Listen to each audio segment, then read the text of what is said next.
saluer aussi mon marabout en premier, le docteur Di, qui est le neveu de mon guide spirituel, Imam Asmar Diguet, n'est-ce pas? Donc j'ai eu l'occasion de le rencontrer à plusieurs reprises auprès de Imam As, mais je voyais un homme calme, serein, qui a une grande capacité d'écoute. Voilà, mais je ne savais pas véritablement qu'il pouvait aussi n'est-ce pas? Donc vraiment, je suis, disons, peut-être le plus heureux dans cette salle. Voilà, parce que quand on m'a envoyé l'affiche et que j'ai vu d'abord le palais, Mamadou Diop, qui fut mon professeur de la 6e à la 3e, et quand j'ai vu mon marabout que j'ai vu hier, et d'éminente personnalité, comme M. Faye, M. Dramé et mon frère Sané, tout à fait. Donc j'ai dit que véritablement il fallait tout les faire pour venir.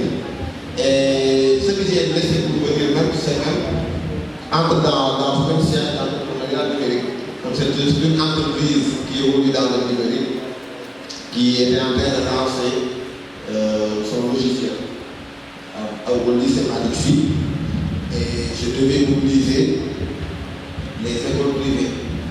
Voilà, parce que je suis aussi entrepreneur, parce qu'il faut le dire, parce qu'un jour, un jeune m'a dit, vous parlez d'entrepreneuriat, est-ce que vous avez vos entreprises? Vous voulez montrer nos entreprises, mais est-ce que vous avez vos entreprises? Voilà, depuis ce jour, je fais attention à cela, et je me présente d'abord comme étant un entrepreneur dans le secteur de l'éducation. Vous avez vu. Voilà, donc, maintenant pour entrer dans le vif du sujet, c'est vrai que depuis qu'on m'a donné le thème, j'ai été en train de regarder ce thème-là qui me paraissait être très dangereux dans la liberté, etc. Parce que tout simplement, quand on parle d'entrepreneuriat numérique et quand on parle d'entreprise numérique, et après on te demande si c'est une opportunité ou une illusion, je ne sais pas. Ça, peut-être que ça dépend. Ça dépend. Mais en tout cas, ce que je sais, c'est que d'abord, on peut d'abord essayer de comprendre ce qu'est l'entrepreneuriat. Ce qu'est l'entrepreneuriat. Parce que pour je fais à parler des caractéristiques de l'entrepreneur, mais moi, mon expérience que j'ai depuis 10 ans, parce qu'en 2014, quand on parlait d'entrepreneuriat, on ne nous suivait pas trop. On ne nous suivait pas trop. Et parmi nos premiers partenaires même, c'était l'AMPEJ. Et là, je salue la présence de M. Diop, qui véritablement est en train de pousser sa main. Et en train aussi de nous mettre sur le feu de la lumière. Parce que véritablement, et c'est lui-même qui nous a cédé sa place. C'est lui qui devait être là, mais qui nous a appelé et a demandé à l'équipe de me contacter. Voilà. Donc en 2014, quand on parlait d'entrepreneuriat, beaucoup de gens ne nous suivaient pas. Parce qu'on s'est rendu compte même qu'au plus sommet, au sommet de l'État, on ne comprenait pas ce qu'est l'entrepreneuriat. Okay, on n'avait pas la même compréhension de l'entrepreneuriat. Voilà. C'est-à-dire la personne qui va venir exploiter, exploiter des compétences, c'est celui-là qu'on appelle l'entrepreneur. Les Américains l'ont vite compris. Les Américains ont fait le distinguo entre un manpower et un self-made man. Le manpower, c'est celui-là qui a un pouvoir, qui a un savoir-faire. Mais l'entrepreneur, est-ce qu'il a un savoir-faire? Est-ce que forcément il doit avoir un savoir-faire? Ce qu'on attend de lui, en tout cas, c'est un savoir-faire.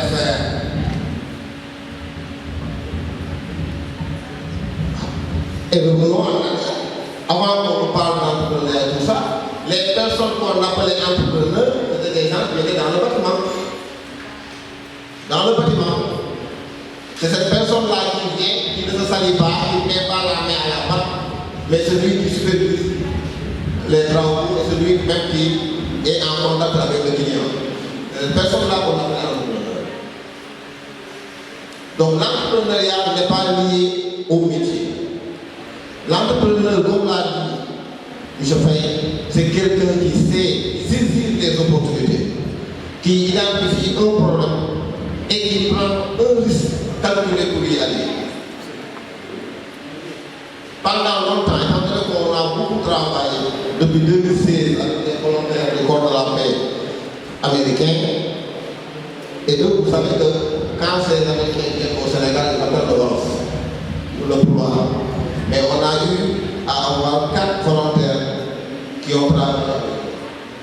Et eux, étant donné qu'ils ont appris le Wolof, forcément, il faut qu'on leur dise ce que signifie entrepreneuriat, entrepreneur en Wolof. Donc, c'est lui, vous nous dites, on va faire quoi? Nous disons, tekki entrepreneur, nan lay tekki ci Wolof. Ban baat lay tekki ci Wolof. Boo nee liggéeykat mais man depuis lors, en tout cas, je vais poser la question. Peut-être que le docteur va nous édifier parce qu'il parle mieux que moi. Mais man, je me dis mooy entrepreneur mooy jéemukat bi. Jéemukat bi parce que tu es dans une situation où rien ne va. Dara doxul, amoo xaalis. nga war a jéem pour atteindre fi nga bëgg a def loolu mooy entrepreneur mais koo xam ne dafa toog bind business plan déposé ñu financé ko par weer ñu financé ko 2 millions ou 5 millions mu jël xaalis bu commencé ubbi benn entreprise bu nekk entrepreneur il n'est pas entrepreneur du entrepreneur moo tax après on lui donne quelque temps, l'entreprise va mourir. Parce qu'il n'est pas passé par ce parcours-là. Ce parcours qui doit le renforcer. Un entrepreneur, c'est pourquoi nous-mêmes on nous dit parfois que vous formateur en entrepreneuriat, si vous entrez dans une salle, avant de former, demandez aux gens s'ils aiment échouer ou pas. Si personne n'a échec dans la salle, prenez vos bagages, dites au revoir. Parce que c'est normal. Tu as pris des risques, tu as pris ton initiative, tu as pris ton temps, et tu vas échouer. Mais ça, c'est pas nouveau. C'est pas nouveau chez l'homme. Quand on était enfant et qu'on apprenait à marcher, pourquoi même on a voulu marcher? Parce qu'on a vu les autres le faire. Et c'est devenu un défi pour nous de vouloir nous lever nous aussi et marcher. Pour les bébés, c'est des grands entrepreneurs. C'est des entrepreneurs que je respecte beaucoup. Les bébés qui apprennent à marcher. Parce que malgré des conditions difficiles, ils parviennent à réussir. Et vous l'avez réussi quand vous étiez bébé.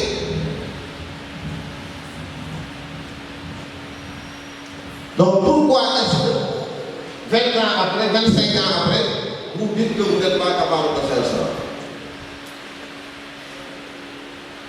Ou bien, vous prenez l'initiative d'entreprendre, il y a eu un échec et vous abandonnez. Pourquoi abandonner?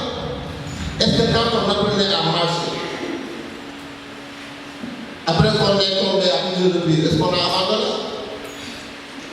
On n'a pas abandonné. Moi, dans la culture bambara que je connais bien, c'est vrai que je suis Diallo, mais j'ai eu une culture bambara. Dans la culture bambara, quand un enfant apprend à marcher et qu'il tombe, on t'interdit de l'aider à faire.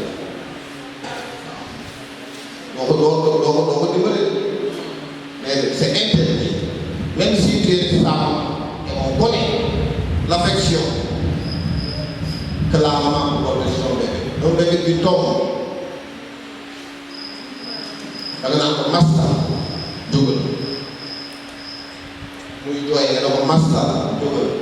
Muy jooy bu fekkee jéeg la sant wala fay la sant nangam nga waxoo nga tagg ay maamam da ko double waaye doo kii Donc, ça, c'est important. Parce que dans cette vie-là, vouloir créer une entreprise, c'est pas facile. C'est une aventure longue. Tu veux être chef d'entreprise, connaître tes propres ailes, être autonome, être indépendant. Mais quand même, il faut avoir ce courage-là et ce courage-là du parvenir. Voilà. Il le faut. Mais maintenant, l'erreur que je ne veux pas que vous commettez, c'est que vous dites que si je veux entreprendre dans le numérique, il faut que je sois infographe, etc. Moi, je ne suis ni infographe ni peut-être que dans les temps, je suis formateur en informatique, que j'ai complètement laissé. Je suis retraité en informatique. Mais aujourd'hui, moi, je veux ouvrir une entreprise informatique. La loi. Qu'est-ce que je vais faire? Je vais prendre des techniciens en informatique et leur confier des tâches. Moi, mon rôle va consister à chercher des clients. Donc, ce sont des femmes qui nous ont montré ça aussi. Des femmes dans le domaine de la couture. Des femmes qui ne sont pas couturières, mais qui ont ouvert le entreprise de couture, qui ont pris des tailleurs et qui les cachent derrière. Nous connaissons tout ça. Donc ça veut dire que tout simplement, l'entrepreneur, c'est quelqu'un qui véritablement a cette vision-là.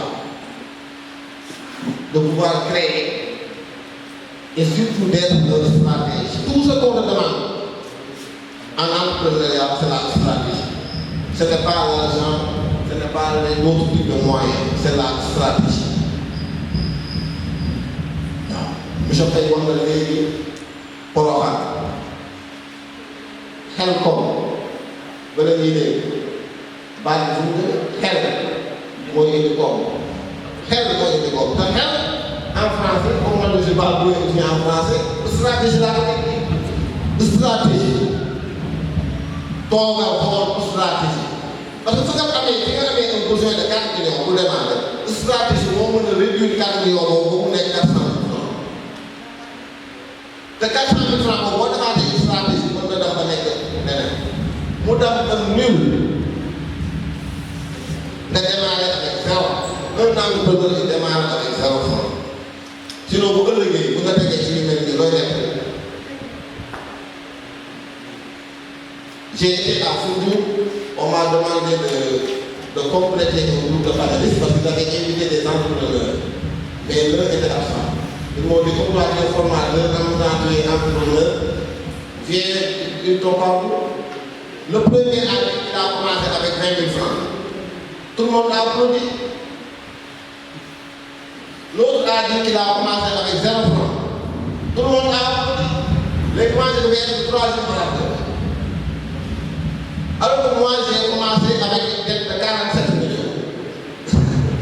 Maintenant, je vais dire que je vais dire quels sont. Alors, je vais dire que je vais 47 millions. Je vais dire